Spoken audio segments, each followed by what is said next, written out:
Hello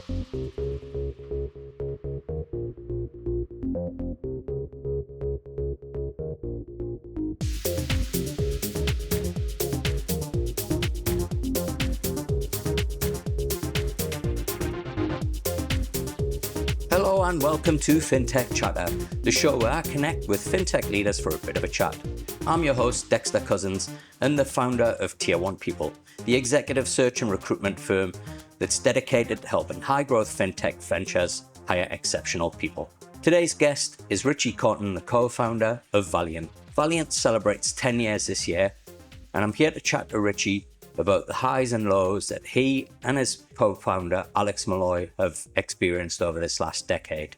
Ritchie, welcome to the show. Thanks very much for having me. Fantastic to finally be here.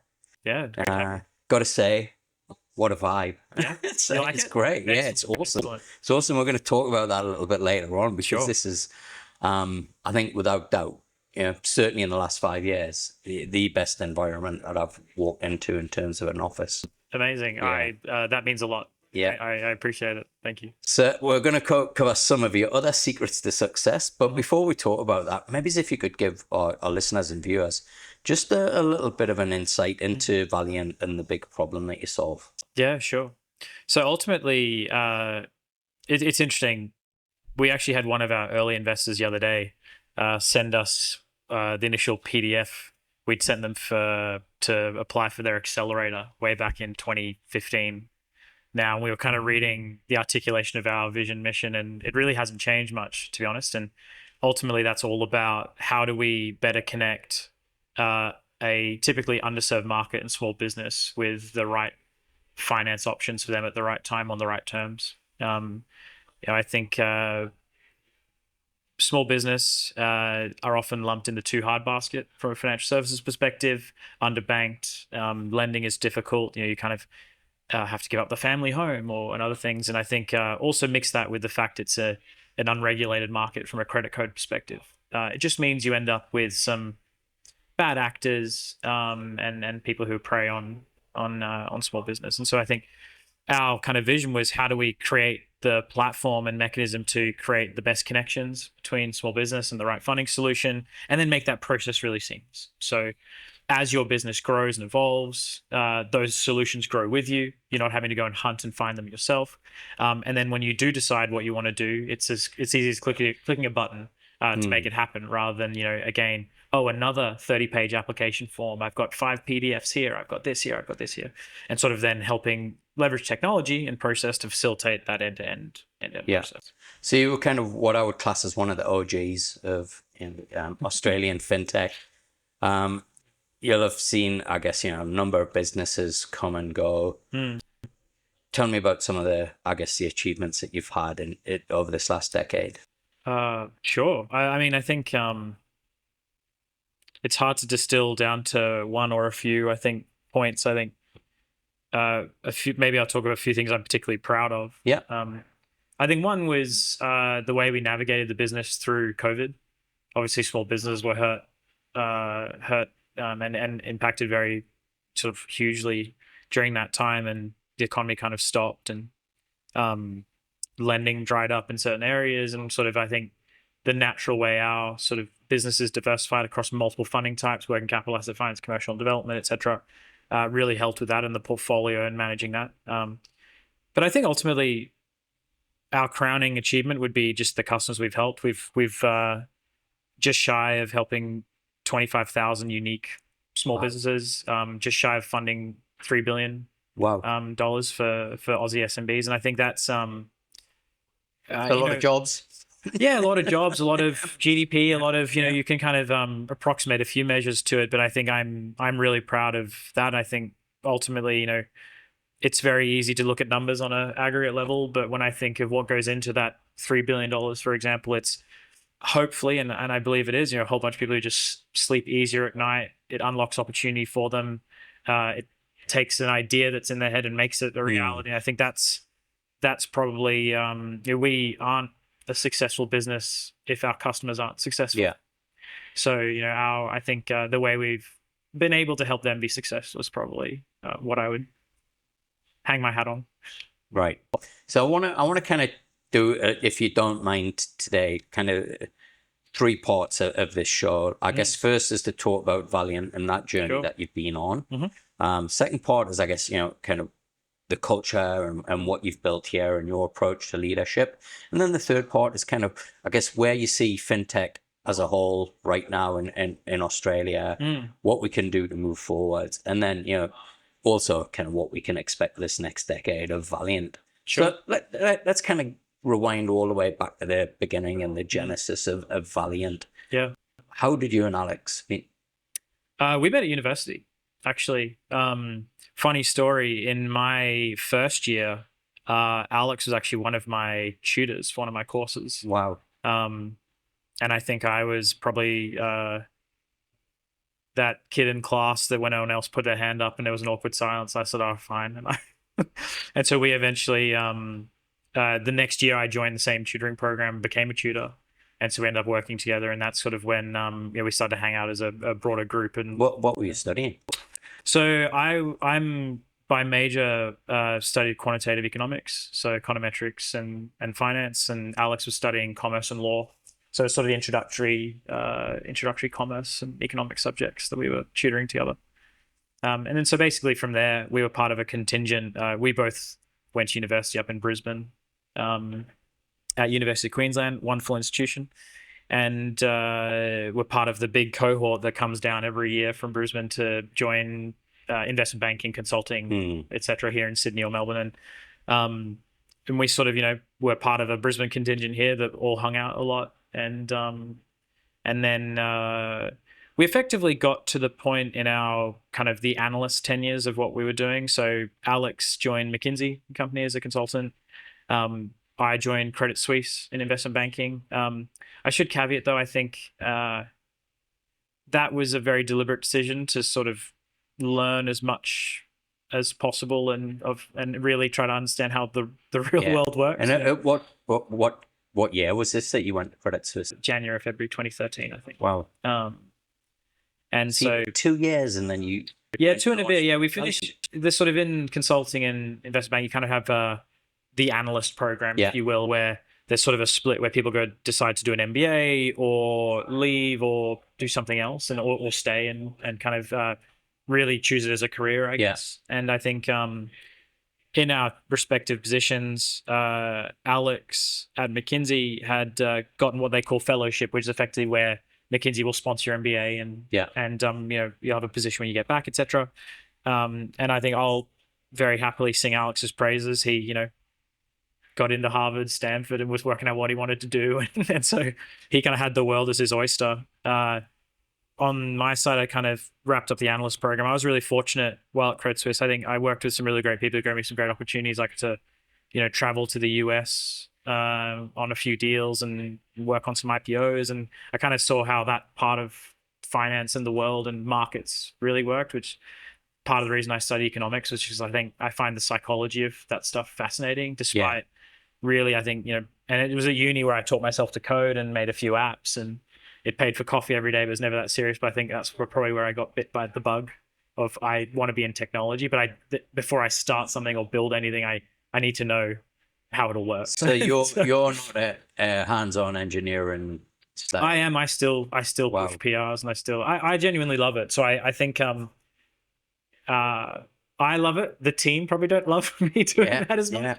But I like staying very close to the detail, and I enjoy the really minutiae of the problem solving that goes with sort of designing and architecting a really robust solution. So, but I think we kind of reached the end of those analyst programs. I sort of had an option to potentially move to the US in banking, and then we kind of I remember we were at brunch one day and kind of sat back and had a chat, and we're kind of like, well, we could go do that, or why don't we do something here and start our own thing and try that, because worst case scenario, we've got some pretty fantastic careers to fall back on. We were young enough where we didn't have a mortgage, kids, or anything, all the things we have now. And so it seemed like the right time. And so we basically drew on our experience from our respective positions as to where to direct that and we knew there was opportunity that we could move in. And Alex at McKinsey had done a host of kind of consulting for big four banks around technology strategy, and sort of, I think this was just pre-Royal Commission too, where everyone's kind of a bit nervous about how was insurance group treated, wealth management, etc., and where were they directing tech investment. And it seemed to be overwhelmingly in consumer finance. Neobanks were becoming a thing. The kind of don't know if you remember them, but the sort of like the peer-to-peer lenders, those fast personal lenders like Nimble, those that were kind of coming out. And I think it was very obvious that SMB and B2B as outside of corporate was sort of going to remain the sort of remain an underserved and undercatered for market. And on the investment banking side, some of my colleagues in the US, as well as just in market, we saw the IPOs of Lending Club and On Deck and sort of in the US, and a lot of attention was starting to be devoted to fintech, and you kind of had the UK and out of New York mainly, a lot of big companies popping up. And that kind of trickled down here where you started to see some of the local players start and prop up. So Prosper, Moolah, all those kind of companies started, and they were, raising funding from, really good sources, whether it be private equity or private credit, etc. And so we kind of, we knew there was a really strong opportunity in SMB. We knew that there was capital there that was seeking that type of return profile, as well as there being sort of a product gap in the market. We originally actually wanted to start a small business bank. But at the time, everybody wanted to start. Yeah, exactly. Yeah, exactly. And we went through that whole series of emotions where, very quickly we realized we just didn't have the nous to pull off at that time. And it's not just that. Things like the regulatory sandboxes weren't ready, and a whole host of other things. So it takes decades to build a bank. Exactly. And so we sort of very quickly realized that wasn't a good idea. Nor the best way we could have the most impact and help, because it was sort of, you then have to tackle payments, you then have to tackle, merchant sort of facilities and transaction accounts. And so we basically said, okay, well, where else has there been this sort of massive transformation that was underpinned by some sort of a technology that allowed, that changed the market ultimately? And basically the kind of roadmap that we saw was really relevant was what happened to residential mortgages in the kind of mid 90s to late 90s, where you had the Aussie home loans wizards, etc. kind of the advent of warehousing structures effectively introduced a massive swath of competition into the market and sort of bid down rates, as well as just open up to customers. There are just more options, and there's people who can help you with this. And so we sort of looked at that and said, well, okay, well, if that's sort of the model of the mid 90s was a bricks and mortar franchise style, we said, okay, well, if you built that today, what would that look like? And it would be technology driven. It would be probably centralized. You'd have kind of end-to-end workflows. You'd have a human touch, because this stuff is serious and impacts people's livelihoods. You want to give people that comfort, but also have a pilot in the plane, if you will. And I think and so we sort of that's sort of the sort of when we put the pen to paper of what we're going to build, that was sort of it. How are we going to best connect SMBs to the right funding and capital sources, leveraging technology, the best combination of technology and people possible to make that happen. And so you're not a lender yourself. You've kind of focused very much we're very much a platform marketplace. And the way I'd actually describe us, our business has sort of evolved quite a bit. So as you can imagine, small businesses have every type of finance need possible, working capital, asset finance, whether it be a massive truck or small assets like computers or office equipment, through to commercial and development finance. I'm building a 20-story apartment block, or I'm renovating a two house dwelling as a developer, for example. And as a result of that, we've worked with every type of lender, with every type of process, with every type of customer. And over the years, we've had to build a lot of technology to make that process seamless, because customers are funded through everything from small family offices through to big four banks, and everything in between, fintech funders, etc. And so what we've actually found is that now that we're 10 years in, the kind of technology we've built, maybe the last 2-3 years, we've had a lot of people reach out to us and say, hey, that tech you've got powering your marketplace, can you help me power a finance solution for my customers. Yeah. Because when it comes to the nuance of credit policy, managing multiple submission routes, and sort of the complexities of the process and the data requirements and the facilitation, we don't feel equipped. It's not a core competency of ours, so we shouldn't build it internally. And so what we've actually had is a bunch of people outreach and say, hey, can we leverage your technology? So the last 2-3 years, we've really spent a lot of time productizing that technology. And the way I'd position the business now, and I think it somewhat touches a bit on the direction of where we're going, is our expertise and special sauce, if you will, is kind of at that top of funnel experience layer for a customer. So when I'm wanting to just see my options, get a quote, but then also through to how do I get an application to a lender and get that feedback going in that process. Fill in all these details and like you get calls for the next risk analysis and sort of we're firm believers that a quick no is often better than a slow yes in SMB land, because it just creates stress and anxiety. I think that's in every aspect of business, right? I think so. I agree. And so the sort of technology we build, the way I describe it now, and sort of the direction we're heading, particularly from a tech perspective, is we're really an experience and orchestration infrastructure platform for finance, for B2B finance. And I think that the part that we find particularly exciting as sort of AI becomes more embedded in our daily lives, and just where technology is going, is in an embedded context, like embedded lending context. So as a manufacturer or a reseller or a distributor, how can I embed finance at every part of kind of my sales motion so I can increase basket size? I can help customers get the most cost-effective way to ensure they're on a regular update life cycle. Technology is moving so quickly now.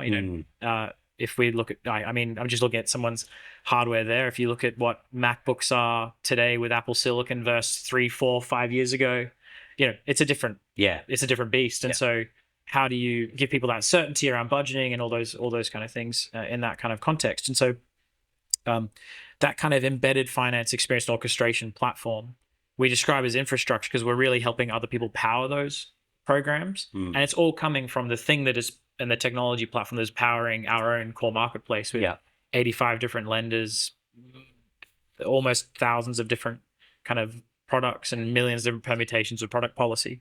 And that is becoming quite a powerful proposition. So we're focusing a lot of effort. Yeah. As I mentioned to you, like one of the kind of things that I love about this podcast is how people like yourself are so generous in sharing their experiences and insights that it actually inspires the next generation or the current generation to do things differently. And what I'm really interested in is, we kind of talked there about the genesis and then this kind of leap to where you are now. And I'm curious as to whether where you are now, was that always the vision? Or if we go back to that kind of 10 years ago and you're kind of building out an app, like how have you got to this point now? And was it like a big, bold vision, or was it like, oh, look, we just start with something and let's get it out there? Yeah, I think we always had the vision that we wanted, and it was part of the reason why we picked the name Valiant. We wanted to very much, in picking the name, we wanted to pick a name that we had to earn. Right. I think one funny thing with the name Valiant is, someone, in most historical contexts anyway, someone's only described as having fought valiantly if they've kind of died in combat or something has gone a bit wrong. Yeah. And I think that idea, you're not keeping to the script, Ritchie. Come on.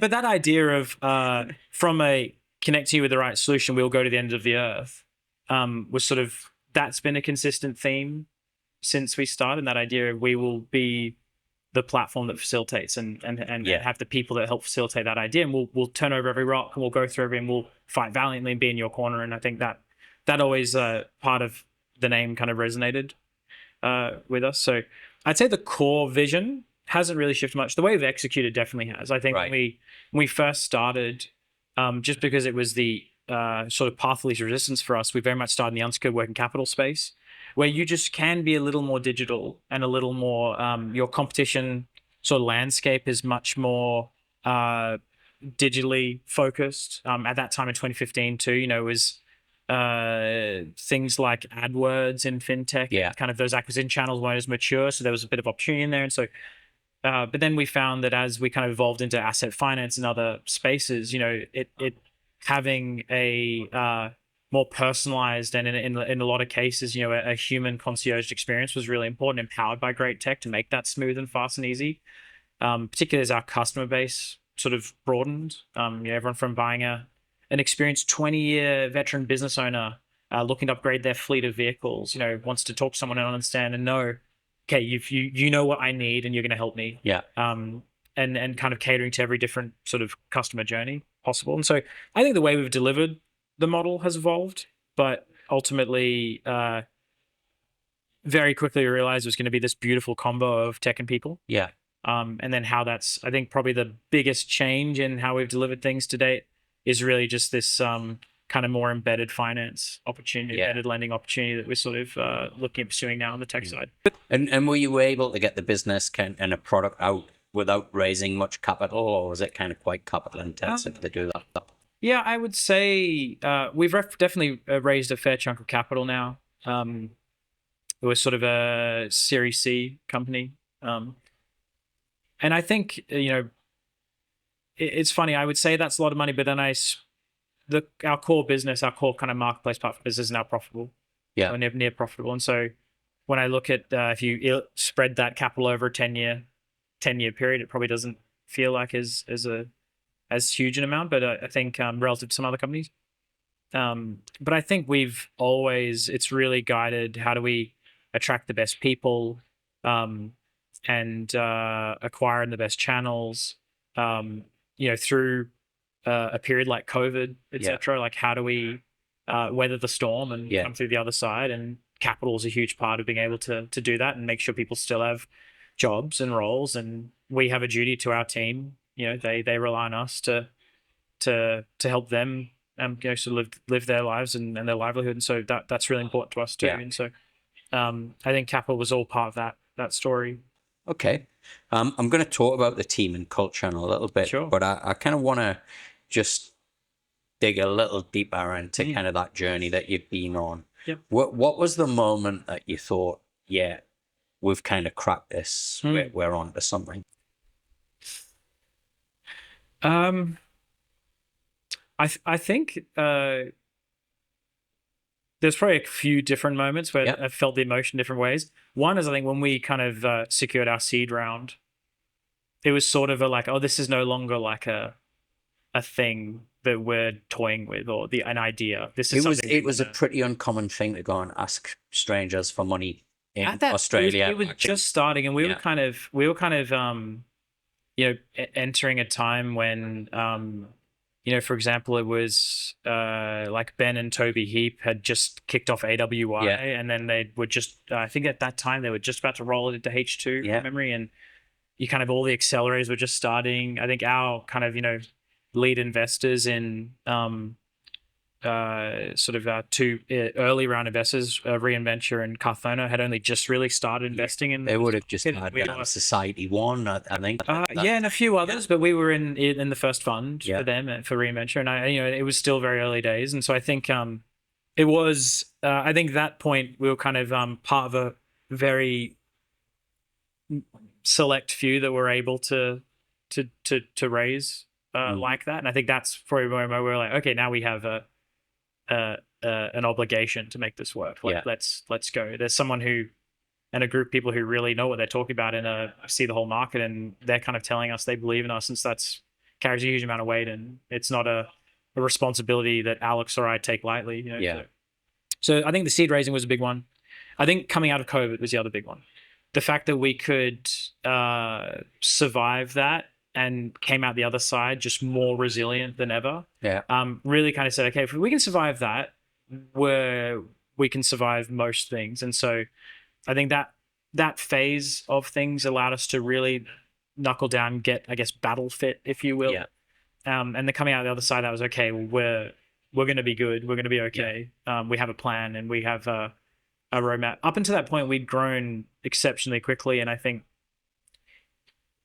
with the benefit of hindsight, it's very easy to say, but potentially too quickly, in that you obviously And which I think is every I mean, founder it's story. like I've ever everybody heard. was pushed, right? Yeah. Like, it was growth at all costs. Yeah, And then very quickly became cut costs at all costs. Yeah, exactly. And so it ended up, you kind of have that whipsaw and you Yeah. kind of land in the middle somewhere. And I think we land in a really healthy place. I think full credit to Alex, who, while I was, busy trying to maneuver the technology to help us streamline and, all that operationally, he really shepherded the business incredibly through that period. So I think coming out of COVID was a really, that was another moment.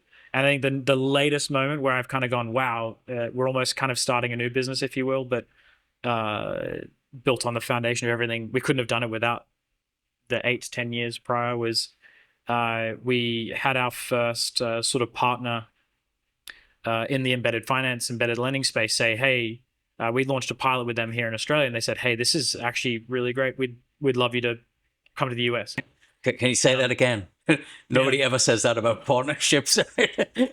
Yeah, I think we've got a wonderful partner in them, and I think we've worked very closely with them. And the pilot here worked really well, and they kind of said, hey, how do you feel about coming to the US? And I sort of said, let me book my ticket. And so I think we're now that kind of embedded lending solution is now live in the US with them and a few others. And so I think it's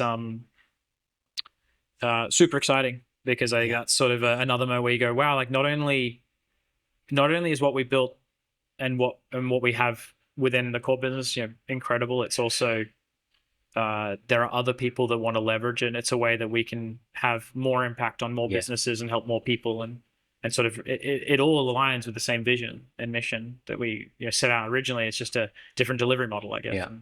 I want to talk about the culture that you've built here. So as I mentioned, I'll probably take some video actually just of the the environment so people can see what I'm talking about. But I don't think it's going to capture kind of the vibe of the place, which if I were to describe it, and kind of showing my age here, but what it really reminds me of is a kind of a time that I've not seen since probably the mid to late 90s, where I was actually working in design agencies, and because of technology, like a lot of us could work from home, and you'd come into the office and there was just like a vibe, kind of didn't want to leave.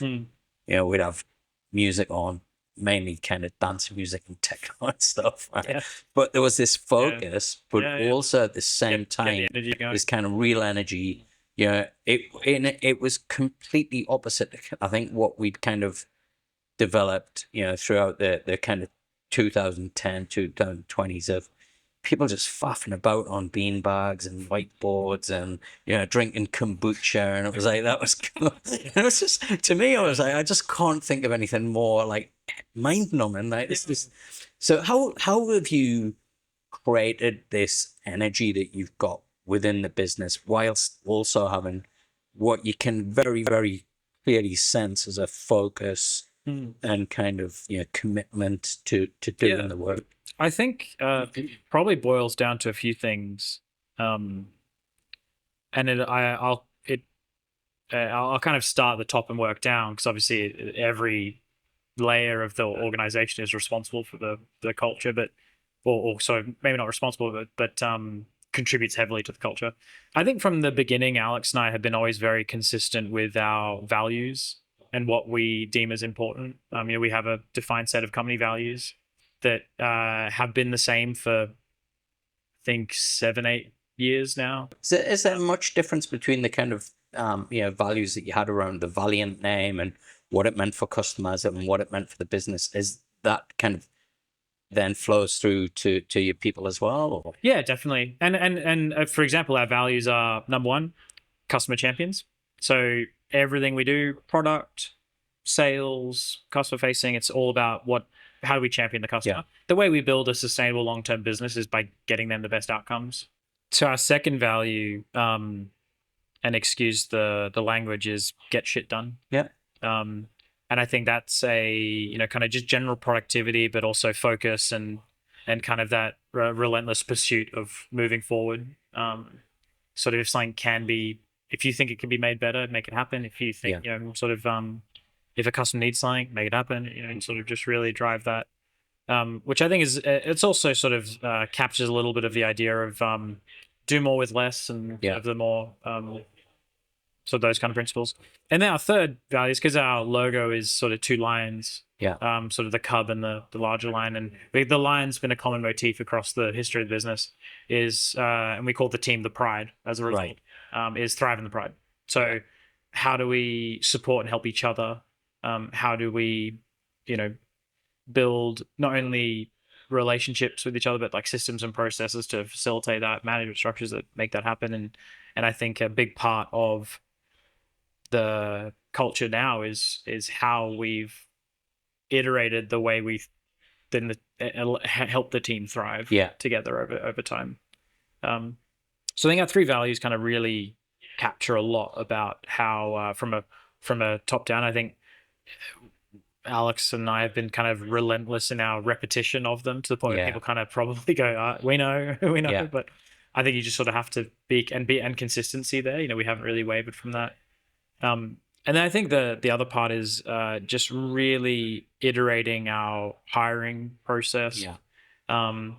It's funny, at the start of the business, Alex and I did a founders coffee with every new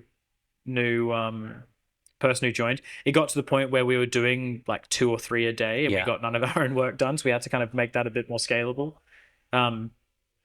But then distilling those things into, for example, we do what we call a cultural interview, which has nothing to do with competency or ability to do the job. It's just sort of like, do you, when we chat with you, what's the vibe? And I think a big thing that, a lot of people, companies talk about cultural fit. I'm not a huge, obviously cultural fit's good. I'm not a huge fan of cultural fit compared to cultural ad. And that that when someone's not in the office, you notice they're not there. Or that idea of the personalities and the human things that make a company really special. I think it should be value fit, not culture fit. Yes. Yeah, exactly. And I think, and then you're really solid for cultural ad, because what they're bringing that's really making it richer and a more wonderful place. I think. I think one of the reasons why so many businesses get into trouble going down the culture fit is they haven't really figured out what the values are. Yeah, possibly. They're kind of, and they're kind of aspirational values, not like this is actually how we, code of conduct. Yeah. And I think that's another part where we, sort of as a part of our kind of evolution and just maturing, the way we sort of, the professionalism, performance management, all these kind of factors that have evolved over time. We've ended up in a position where we have really phenomenal leadership. Our kind of Alex and I, our kind of leadership team now is incredible. They're all very motivated and on board, and are true reflections of the values. And then you can see the way that distills down into teams. And I think we sort of have spent a lot of time optimizing how leadership works, how sort of the recruitment process sort of, and how everyone's role in that, to a point where I think you might interview for Valiant and self-opt out because the process has shown you that maybe it's not a good fit. And that's totally fine. I will never hold that against anyone. If it doesn't fit for you, it doesn't fit you. That's fine. But ultimately, hopefully we attract a particular type of talent that highly motivated, wants to achieve. And I think on the engineering side, product and engineering design, etc., I really look for just three main things. I call them the 3 I's. I don't know where I got this from. I'm sure I got this from somewhere. I don't always get. I don't think I've thought about it. Yeah. It's definitely probably not mine. Intelligence, just kind of raw intellect. Can you piece the puzzle together? Intuition. Can you read between the lines and understand? Okay, well, let's connect the dots. And think in an abstract way and make sense of what is otherwise a heavily regulated kind of complex space. And then lastly is initiative.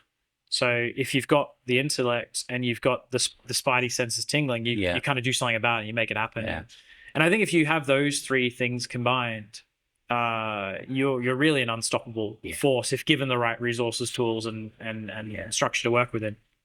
And so that's sort of particularly, we have I've got exactly the same thing, but it's a completely different way of saying it, which is I think everyone trying propensity to learn, critical thinking, and exactly. care factor, exactly. Like it's accountability. But it's you can draw lines. You can draw to all of it. But look, I agree. I think it is, and it oftentimes, kind of recruitment is made. It's never going to be easy, but it is a simple process, and I think it's made a lot harder when you kind of do the you do things that are counterintuitive to it. And what certainly what we've brought into our process is we've just tried to bring that intuition back to say, hey, how do you operate day to day, right? Like, what's your modus operandi? It's first principles thinking, design thinking, right? And we're just going to apply those things to the hiring process. Yeah. And I think also include people in that process and those exact kind of principles. Because I think the cultural interview I was mentioning, that part is you're actually either meeting people who aren't in your team from a totally different part of the business, or people who are in your team. And that way, if everything goes well and you rock up on day one, there's a bunch of people who they're like, they chose you. Yeah. And they, knew you were coming and are looking forward to you joining. And you're not joining kind of hey, everyone, I'm here now. You're kind of going, hey, and you sort of, there's a level of familiarity and kind of let's hit the ground running because we all know where we're at. Yeah. They know what sports you like. They know, because you talked about those things when you were just sort of hanging out. Yeah. And look, I've used this analogy loads where if you look at your partner in life, you didn't kind of meet them on a blind date with a clipboard of questions and interrogate them and then say, hey, can I have numbers are 2 X's and tell me how much you earn. If I'm interested, I'll call you back and I'll bring a friend along. We'll ask the same questions. And then if that goes well, you can move in with me. You go, what? When you put it like that. Right? But that's kind of what a kind of traditional, or a lot of processes that people are running are doing, right? And for me, it's about, as you pointed out, relationships. And how do you get those relationships, right? Well, and that's part of, I think, what we miss most about when everything kind of went fully remote for that period. You just miss those micro interactions that are really human. We've also just found as the business evolves, high performing people attract high performing people, and then you kind of get a level of momentum with that in a team. And I think a huge amount of credit. The largest parts of the business are sort of the customer facing. I guess you'd call it sales or credit roles, and our heads of those functions, Luke, Henry, done an incredible job of the recruiting sort of efforts there. Felix as well, our COO, incredible effort. Josh, our sort of head of talent and people, incredible effort. So I think we just have a really great set of leadership who are really aligned around what we are, what we want the business to look like, and how we want to be. And everyone's kind of rallied behind that, which is amazing. So I want to kind of move on to, I guess, the current state of fintech in Australia. So obviously you've got a lot of experience in the space. You've seen the evolution of it. What's your kind of sense as to where we're at now?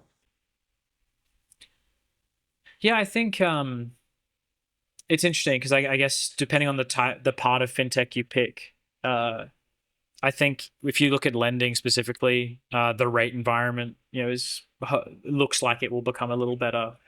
Sort of the general sentiment is it's going to become better.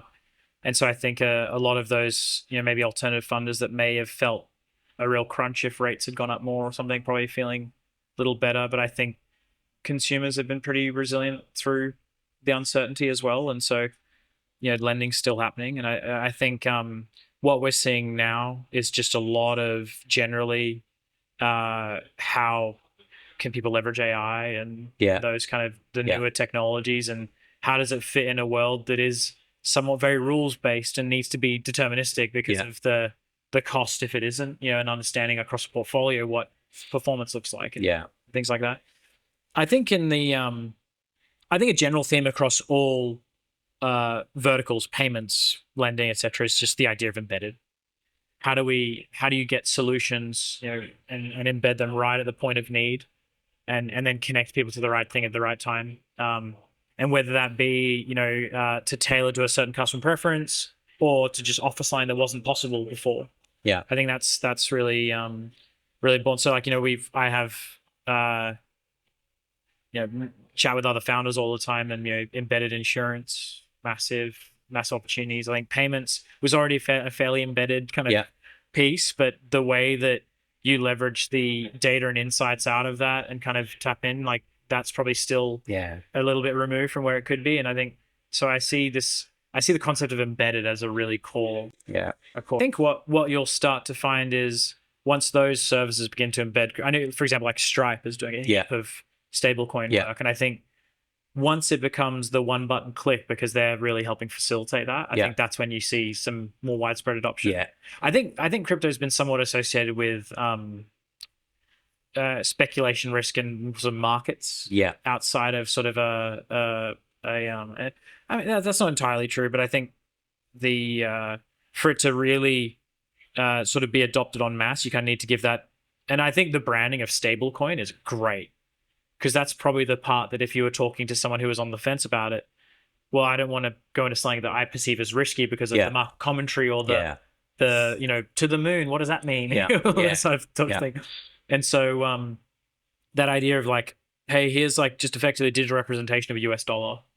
Oh, I know what a US dollar is, and I respect the dollar. So and so I think there's definitely interesting things. So I think like Stripe, and you mentioned Revolut Wise, I think like Adyen, like as these companies start to implement crypto in their stack of available options, and you kind of the idea of having a digital wallet. I do wonder if I often think about central bank digital currency things, because that's obviously a huge move if something like that happens. And then where you kind of go with that, how that impacts things like welfare systems and things like that, because and then we could talk for a whole hour on just that. There's and I think that's when crypto will have its really shining moment around it's now relevant for everyone.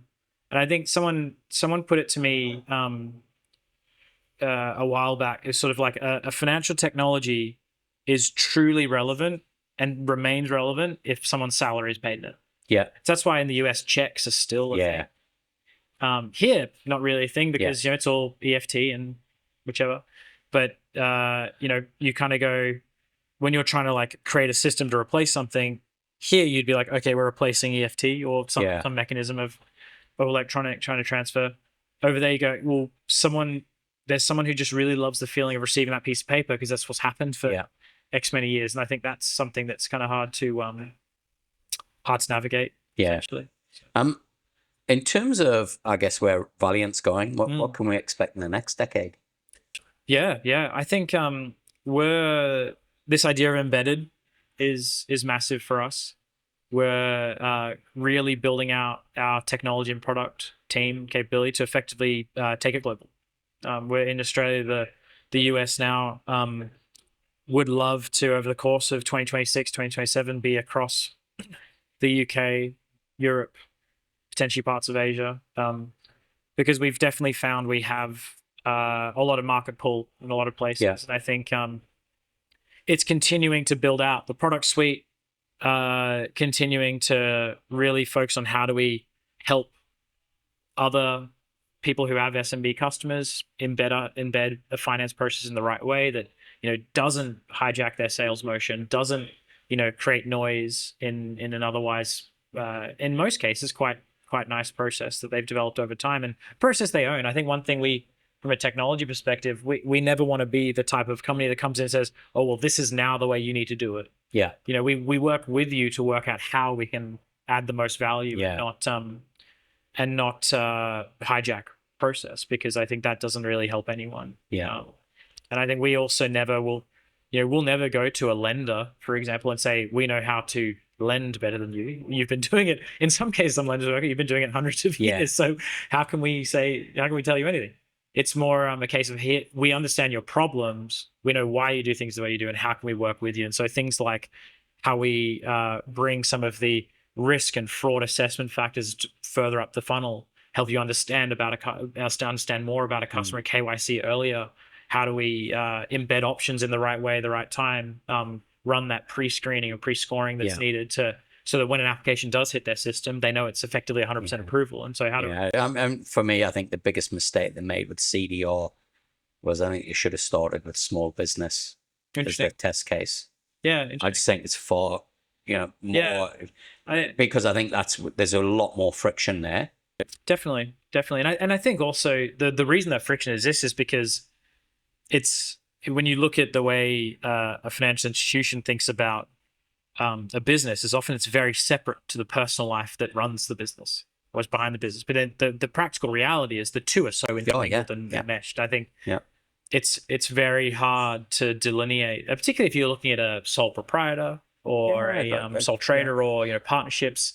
Their businesses. It's just simple things, right? Like me buying a car, right? Yeah. And doing it through the company and having my mortgage and my business accounts and everything all with the same bank. Yeah. And an experience that takes weeks. You eventually just lose patience and go to the car dealer and I go, yeah, we'll do you a deal. Yeah. 30 minutes later. Yeah. And often driving trailers of cheese. And often that might not be the best deal, and it's how do you make sense of that madness and kind of go, well, the people who, how do we help the people who are on your side already continue to help you? And I think, but then also open up, if you're, I think finance can create relationships with brands in a way, that idea of like, wow, I've got a really beautiful way for me to, I kind of gave the MacBook example earlier, like, my business runs on Apple, for example, and I know that every 2 years I'm going to have the latest and greatest. And I look forward to that moment. And so I think you can kind of create some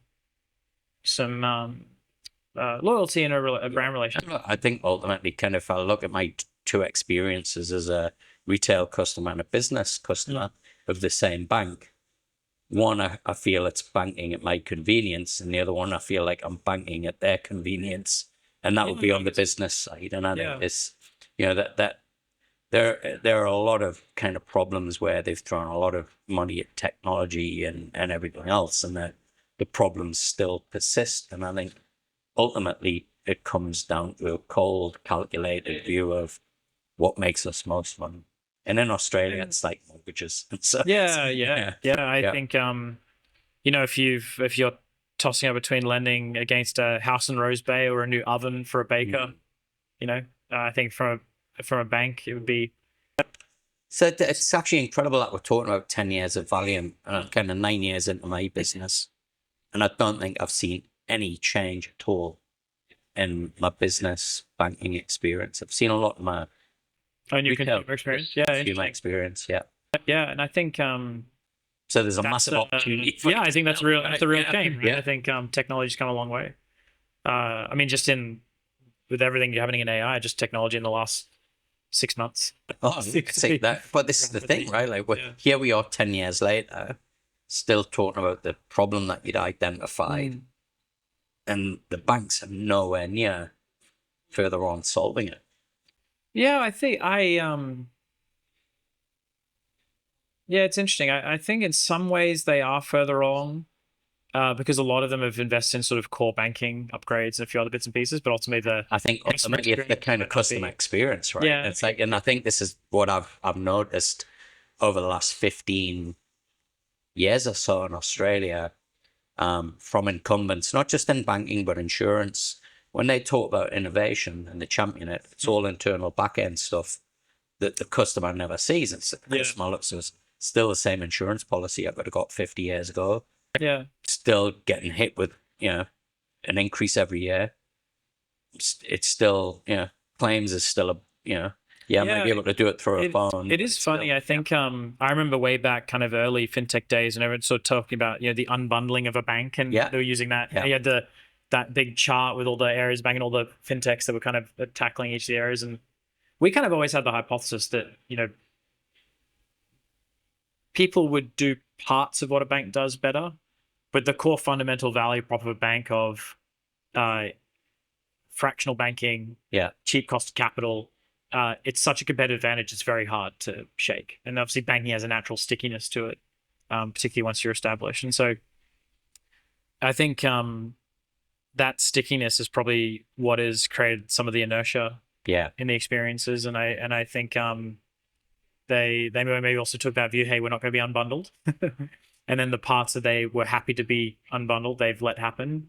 And I think that's where we've always seen banks, funding partners as sort of, I mean, we call them funding partners, so partners, where we're helping kind of meet that bridge of, our focus is a core banking platform upgrade.